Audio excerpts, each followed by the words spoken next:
Hey guys, it's me cyoubx, and today we're going to take a look at the MoYu HuanYing, also known as the Shadow Cube.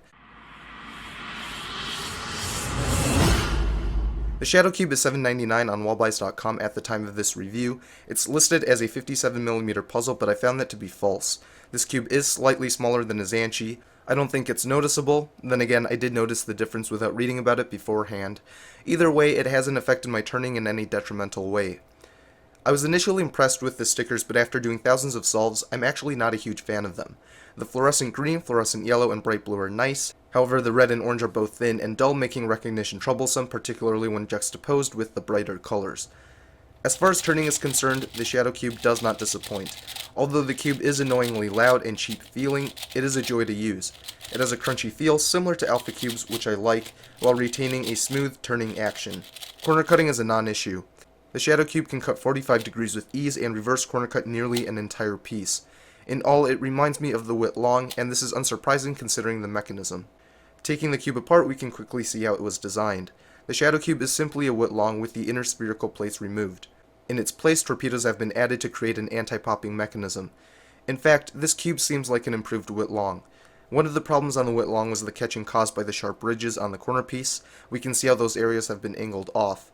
Furthermore, the HuanYing was known to have a flimsy corner base due to the three-piece assembly. The Shadow Cube has fixed this problem by making the base a solid piece.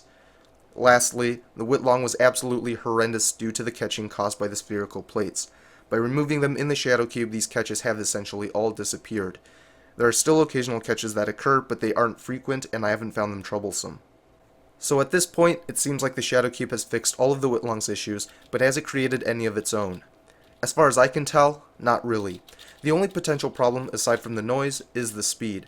The Shadow Cube is a very fast puzzle, and I've found light turning to work the best. If you're someone who turns roughly in order to increase turn speed, you're going to have a bad time with this cube. No pun intended. That being said, if you can adjust your style slightly, this cube can be controlled for fast or slow turning, and I've gotten good times trying both. However, adapting your style for a cube, rather than finding a cube that fits your style, seems folly to me, and I wouldn't recommend it. Although I love this cube and it's potentially going to replace my main, I can't fully recommend the Shadow Cube. Performance-wise, it's fantastic, despite the annoying clacking. It has great corner cutting and anti-popping, and I love the feel even though it seems like the plastic is cheap. The real concern I have is the speed. I don't mind a fast cube, but I know others do.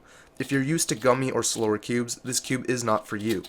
If you like silky, quiet cubes, this cube is not for you. The Shadow Cube, in my opinion, is aimed for faster cubers with a lighter, more controlled turning style.